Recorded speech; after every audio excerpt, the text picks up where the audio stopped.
Hola amigos y amigas, hoy venimos con las clases básico de español y ya estamos avanzando. Básico, pero estamos metiendo en el intermedio, ¿eh? Ahí dándonos un poquito más de explicaciones, los verbos, porque la mayoría nos están preguntando, bueno, cómo vamos a dominar estas tres categorías que hay, como ar, er, ir, y eso, bueno, eso lo vamos a explicar de manera más sencilla para que, bueno, los que están interesados lo tienen bien claro. Léegi ñetti régal yi ngay xam ne mooy ar, er, ir moom la ñuy expliquer ndax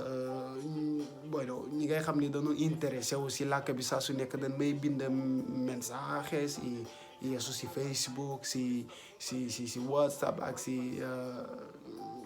YouTube bi jaañi baaxee nu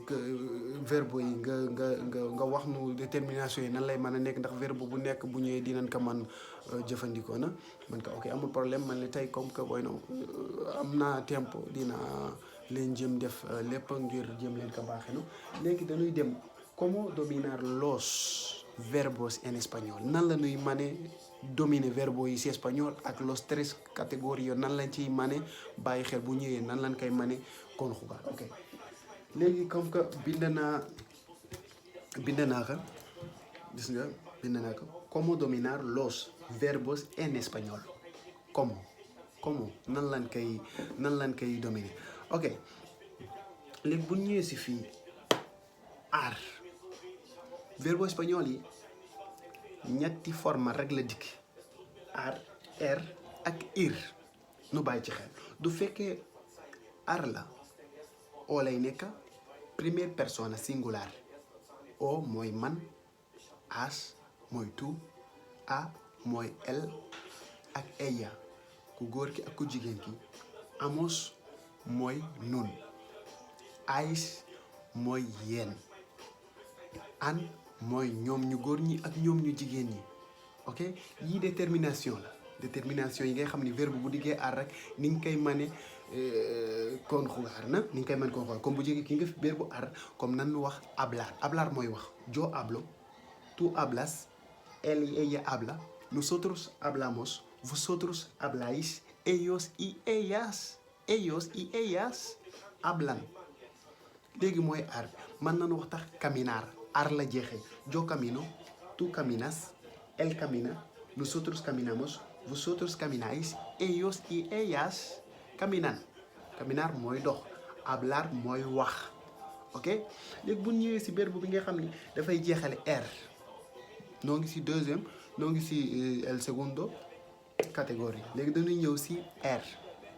mën nañu wax comer mooy lekk yo como tú comes él come nosotros comemos vosotros coméis vosotros coméis ellos y ellas comen ok mën nañu wax tamit por ejemplo comprender mooy nga comprendre nit ki na comprender yo comprendo tú comprendes él comprende nosotros comprendemos vosotros comprendéis ellos y ellas comprenden en presente li ma leen di wax léegi si presente leen koy conjugué boo ko amee si presente nag ba mu claro ya lo tienes dominado lu ci bari ya lo tienes dominado porque pasado ak futuro mooy li gën a yomba si verbo espagnol léegi bu ñëwee si ir mën nañu wax vivir mooy dëkk yo vivo tú vives él y ella vive nosotros vivimos vosotros vivís ellos y ellas viven man ma dëkk yow nga dëkk moom mu dëkk ñun nu dëkk yéen ngeen dëkk ñoom nu dëkk ñee ak ñoom ñee ñu dëkk et cetera léegi nii rek la ñuy xam comme nan la ñuy mën a joxewaat explication pour mu gën a leer gis ngeen yi mooy tres catégories que hay nan ci bàyyi xel du fekkee verbe bi dafa dikkee comme na far fii du fekkee verbe bi dafa dikkee tener mooy am n'est-ce pas gis ngeen fii er bi kon nag bii leen kay yo tengo tú tienes él tiene nosotros tenemos vosotros tenéis ellos tienen tener mooy am léegi du fekkee dafa dikk du fekkee léegi dafa dikk si si bebeer mooy naan bebeer mooy ñaan dafay dikk si fii tamit bebeer pa li ko waral gis nga fii beber, yo bebo, tú bebes, él bebe, nosotros bebemos, vosotros bebéis, ellos y ellas beben. ñoom nu naan léegi du fekkee dafa dikka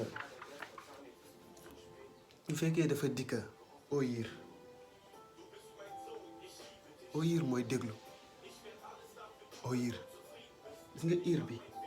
lii moo na amal njariñ ir bi fii lay dikk yo oigo mooy ma déglu yo oigo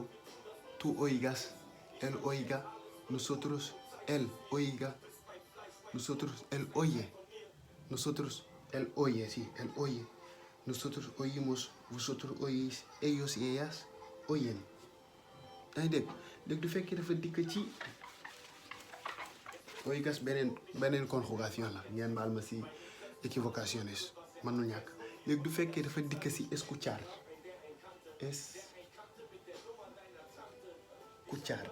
tamit mooy déglu comme oír gis nga ñaar yi daanaka noonu la oír gis nga fii benn verbe bi la yo oigo man ma déglu yo escucho man ma déglu yaa ngi dégg escucha mooy déglul escucha por favor déglul tú no oyes yow xanaa doo dégg tú no oyes yow doo dégg xanaa yaa léegi ar bi dafay ñëw direct fii ir bi mu ñëw direct fii ni nga koy conjugué boo du fekkee détermination bi gis nga ko rek di nga xam si ñetti régal yi ni nga koy conjugué yomb na trop ngeen bàyyi ci xel yéen ñi ngay xam ni da ngeen farlu ci jàng làkkum espagnol li ko war a làkk yi man bi may ñëw si Espagne dégguma nada dégguma benn español waaye tuvimos el suerte de estar en el centro de menores bueno ahí es una historia, ¿sabes? nan kay yamale foofu una historia pero hoy en día la verdad que no estoy arrepentido por haber estado en este país tan maravilloso me han dado todo y no puedo decir más gracias léegi nii rek lan ko mën a comprender ngir nu man kon xuuga verbe yëpp na nga bàyyi explication yi bu baax verbe bi sax yoo bindal infinitif verbe bi fii da ngay bind infinitif bi mooy verbe bi nga xam ni kenn conjugué wu ko comme man nga ni haber ver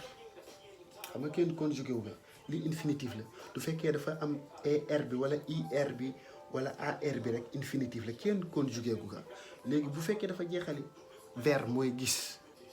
yo veo léegi ver fan lañ koy yóbbu fii lañ koy indiwaat yo veo tú ves él ve nosotros vemos vosotros veis ven vosotros veis ellos y ellas ven es muy fácil. Muchísimas gracias. Hoy terminamos aquí con los clases y espero que disfrutéis muy bien aprendiendo el castellano, que es un idioma bastante lindo y aprovecháis el tiempo. Gracias.